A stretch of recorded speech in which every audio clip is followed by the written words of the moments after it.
Hey there, sweetheart. Well, here we are wrapping up what has turned out to be a series of letters.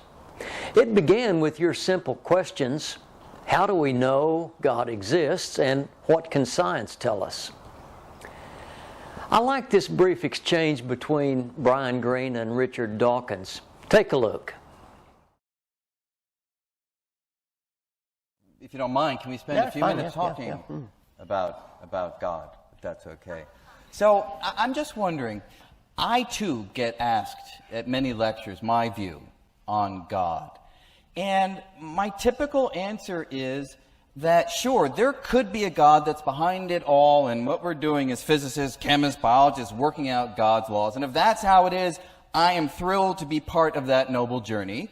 I then add by saying, look, there's no evidence for that. I don't see any reason to believe that. And if what we're doing is just working out the laws of physics or chemistry or biology, and that's all that you need for a universe, I'm thrilled to be part of that journey. So the bottom line is, from a sociological, from a historical viewpoint, religion's very, very interesting, but it's kind of profoundly uninteresting to answer the deep questions, because I feel like all I'm doing is replacing one mysterious set of words framed scientifically with another set of equally mysterious words that are framed non-scientifically. Yeah. Now, I should say, after I say that, I always apologize, because I am all for hedging your bets. I'm not beyond that at all. What do you think of that view? Brian says he sees no evidence for God. And that reminds me of the short clip we watched earlier of Neil deGrasse Tyson saying essentially the same thing. I think it's kind of funny, so let's see that again. Do you believe in God? Me? Creator? Yeah, so I'm the more I look at the universe, just the less convinced I am that there is something benevolent going on. So if your concept of a creator is someone who's all powerful and all good, that's not an uncommon pairing of powers that you might ascribe to a creator. All powerful and all good. And I look at disasters that afflict Earth and life on Earth: volcanoes, hurricanes, tornadoes, earthquakes, disease, pestilence, congenital birth defects. You look at this list of ways that life is made miserable on Earth by natural causes. And I just ask, how do you deal with that? So philosophers rose up and said, if there is a God, God is either not all powerful or not all good. I have no problems if, as we probe the origins of things, we bump up into the bearded man. If that shows up, we're good to go. Okay? Not a problem. There's just no evidence of it. And this is why religions are called faiths, collectively. Because you believe something in the absence of evidence. That's what it is. That's why it's called faith. Well, both of these men are esteemed scientists, and they say they see no evidence for God. Well, to me, that's like someone walking up to a tree that is split down the middle and half burned, saying, I don't see any evidence of a lightning strike. We've seen all kind of evidence from each of the major disciplines of science, and today we'll go back through them briefly. But first, remember what you have to believe and accept to be a materialist. Number one, everything came from nothing. And number two, inorganic chemicals self-assembled to create a living cell. And finally, mutation and natural selection worked on that first cell to produce every living thing we see today. Okay, let's review the evidence. To save time, we're going to pull out the one or two big ideas from each of the disciplines. First of all, from physics. Well, from physics, we learned that there was a beginning. The universe is not eternal. There has not been an infinite amount of time for evolution to work. And what we loosely call the laws of nature are precisely tuned for complex life. And by precise, I mean down to many, many decimal places. There are too many of these laws that are too perfect to believe that it's just a lucky accident. The Earth is rotating at 1,000 miles an hour. It's flying around the sun at 67,000 miles an hour, and our galaxy is moving at 1,000,000 miles an hour. And yet, the laws of nature are so precisely tuned, so orderly, that life exists and thrives. Well, I want to remind you of a quote from Robert Jastrow, who was the first chairman of NASA's Lunar Exploration Committee. Astronomers now find that they have painted themselves into a corner because they have proven by their own methods that the world began abruptly in an act of creation to which you can trace the seeds of every star, every planet, every living thing in this cosmos and on the Earth.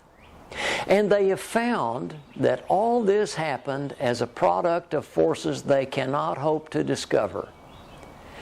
That there are what I or anyone would call supernatural forces at work is now, I think, a scientifically proven fact.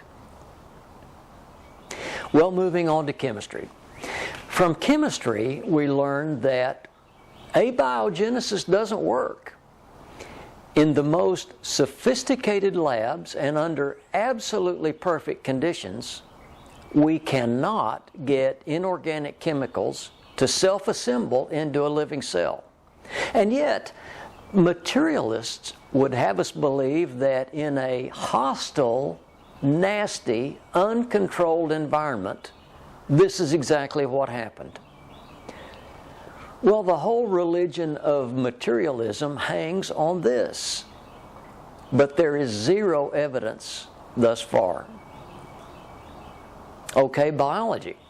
From biology, we learned that the cell is incredibly complex and full of real machines that all run 24/7. And these machines are made of organic parts, hundreds, perhaps thousands of parts that are all made from 20 amino acids. Many of these machines are irreducibly complex. Take away any one part and the whole machine stops. The slightest change in the formula for a protein can damage or ruin its function, causing great harm to the organism. Remember the hemoglobin molecule and sickle cell disease. Looking at the fossil record, Darwinian theory says that every living thing evolved from the first living cell through a process of mutation and natural selection. Now, this theory demands that there be slow and visible transitions from one life form to another. Well, first of all, every mathematician will tell you that there's simply not enough time, only 4.5 billion years, for this to have happened. But beyond that, there has been no discovery of any transitional fossils for any life form. In the Cambrian explosion, there was the immediate appearance of new life forms, coupled with a huge jump in complexity of body parts. DNA. Well, we are learning more every day about DNA. We know a lot, but there's a lot more still to learn. What we already know for sure is that DNA is information.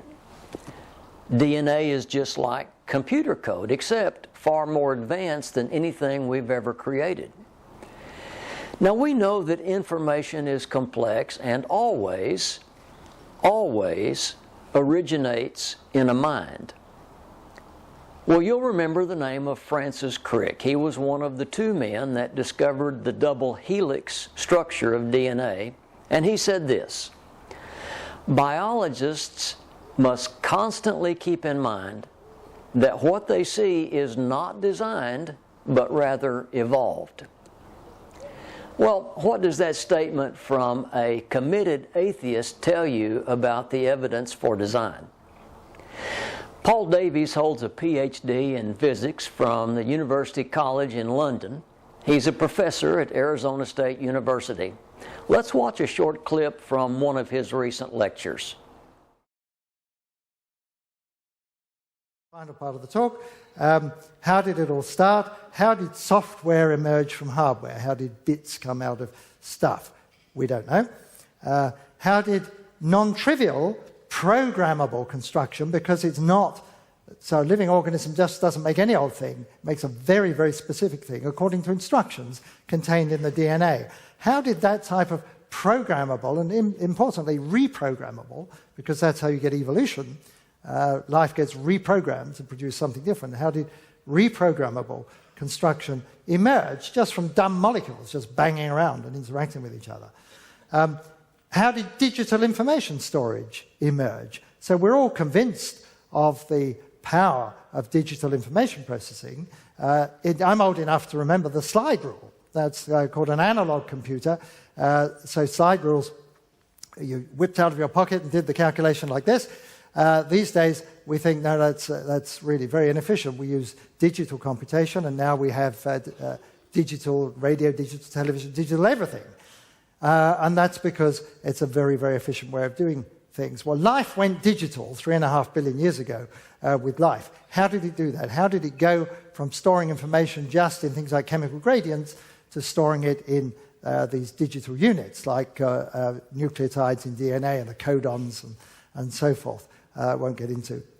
And then it's all very well to have digital information processing going on, but it's got to do something. It's got to be useful. If you sequence a molecule of DNA, it's just a sequence. You can't tell by looking whether it's junk or whether it's something that's going to code for a biologically functional protein. There's nothing in the sequence itself. Nature is blind to such sequences. It's only in the context of the entire milieu, and that may mean much more than just the microenvironment of the cell. It could mean the microenvironment of the organism. It's only in that context we can say that we have biologically functional or useful information. How did that concept of the global environment having some sort of, I would still say, causal efficacy over what's going on at the molecular level, how did that happen? And let me repeat the answer. We haven't a clue. I mean, we really are in the dark. We've got some great ideas, and I have some colleagues doing great work investigating this stuff, but it's at the level of toy models. Well, what's the key takeaway here? We haven't a clue. And current research is at the level of toy models. Well, the materialist view has been the reigning worldview among the professional scientific community for many years. But the evidence has been piling up against this view in the last couple of decades. As far back as 1980, Harvard paleontologist Stephen Jay Gould declared that neo-Darwinism is effectively dead despite its persistence as a textbook orthodoxy. The weight of critical opinion has grown steadily with each passing year. Many professional scientists have abandoned the materialist view and acknowledged God. Werner Karl Heisenberg was a German theoretical physicist and one of the key pioneers of quantum mechanics. He said, "The first gulp from the glass of natural sciences will turn you into an atheist. But at the bottom of the glass, God is waiting for you." Now I'd like for you to hear directly from several of these scientists. Maybe the biggest question of all, does God exist? I won't give you a proof tonight, but I hope I will give you some things to think about. Things that have led me from being an atheist to becoming a believer and a follower of Jesus. Perhaps the most widespread fundamental assumption in the intellectual West today is that there is no reality beyond what natural science discovers, and that there is no authority or good higher than the freedom of the individual. Now, both science and individual freedom are good, but followers of Jesus, like me, have a different view. We believe that both the deepest reality and the highest moral meaning, or good, or authority, are to be found in loving relationship. Why is nature regular? Why does it follow regular laws? Why can we understand them? And we're so used to these ideas today that we don't realize that they weren't actually that obvious to most people through most time. And the reason for that is that if you just live in the natural world, it doesn't seem to be always that regular. It seems to be capricious. It changes itself all the time. And so what you can show, I think quite decisively historically, is that these ideas, these metaphysical underpinnings of science, uniformity, regularity, intelligibility, have deep theological roots. Their roots go back to a long history of theological reflection on a God who is faithful and sustains the world, therefore, in a regular way. But just simply the idea that the universe could be expanding, not sort of expanding into something, but just that the space-time metric changes and that there could be a beginning of time is just incredible. I mean, if you go back to before Einstein's work and you go to Newtonian world, there's basically a coordinate system. There's X, Y, and Z, and T, right? And these are just fixed, and things happen in this grid, and you describe physical processes and events by putting them in this grid. And the idea that the universe was changing is just completely ludicrous to many people. And then along comes Einstein, and now we realize that space-time not only can expand and contract, but through the work of Hubble, it actually is. The universe is expanding, and so if you play it back, there was a time when the universe was incredibly small and tiny. That to me is just mind-boggling, and it actually adds to my sort of confidence that the creation story has some merit. I certainly have colleagues who speak very much the way I used to speak. Like, how can you believe in something that you can't, prove mathematically or show in this way? And in fact, a friend of mine who's a mathematician used to say that to me. How can you believe in something that you can't prove? I only believe in things I can prove. And then one day he was reading a history book, and his friend, who happened to be a Christian, said, why are you reading that history book? You can't prove any of that. And he realized there's a lot of truth that has happened in the past that we can't prove today like you can a mathematical thing. And furthermore, of course, all of our science and our math rest upon axioms and things that we take at faith. So people who think that they can't deal with faith are really just deceiving themselves. So what I'm fond of saying, and I'll say it again tonight, is I don't have the faith to be an atheist. To me, the universe does require an explanation. The philosopher's very ancient question of why is there something rather than nothing is still a valid question. And as many people, including physicist Paul Davies, have pointed out, the laws of physics themselves demand an explanation that stands somehow out of science. Whether that is a physical explanation or a spiritual explanation, nature is not self-explanatory. And ultimately, if I had to tell someone why I am a theist, it is because precisely I think that nature, as we see it, requires an explanation.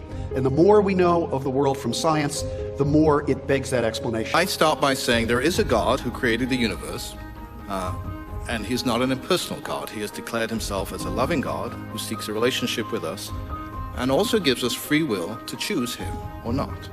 And our purpose then is found in being in relationship with him.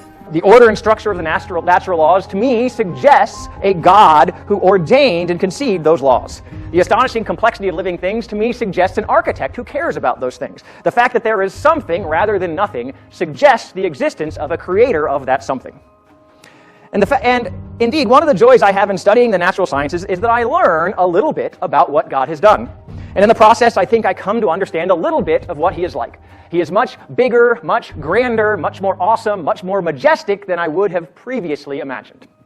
See, science, it provides a set of tools that are useful for investigating phenomena in the natural world. But as powerful as it may be for dissecting planetary motion and battling cancer, it's not really intended for questions like, why did life forms originate in the first place? And we're free to speculate, opine, and have our beliefs, but science is not equipped to answer questions like this.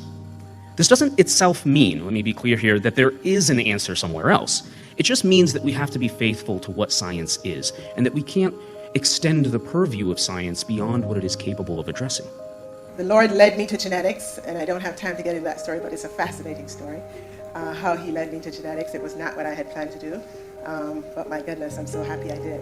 I can't imagine myself doing anything else, but I see it all as part of his plan to lead me to that and to help me to see identity in a whole different way.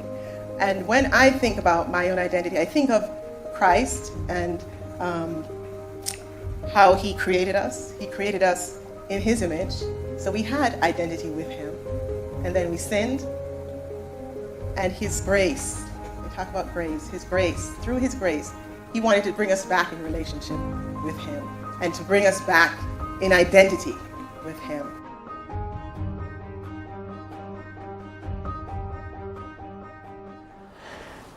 Remember Brian Greene from the first video? Well, unlike these folks, Brian sees himself as a materialist, but wants to keep one foot on land just in case his boat sinks. He wants to hedge his bets. Sweetheart, that doesn't work with God. He won't accept any place other than first place in your heart and mind. There is no such thing as hedging your bets. Well, I'll close out this letter with this thought. Science in its purest form is the pursuit of knowledge about the physical world. It's unbiased. Materialism is not science, it's a philosophy about science. It's the religion of those who are convinced of man's ability to find a material explanation for everything in the cosmos.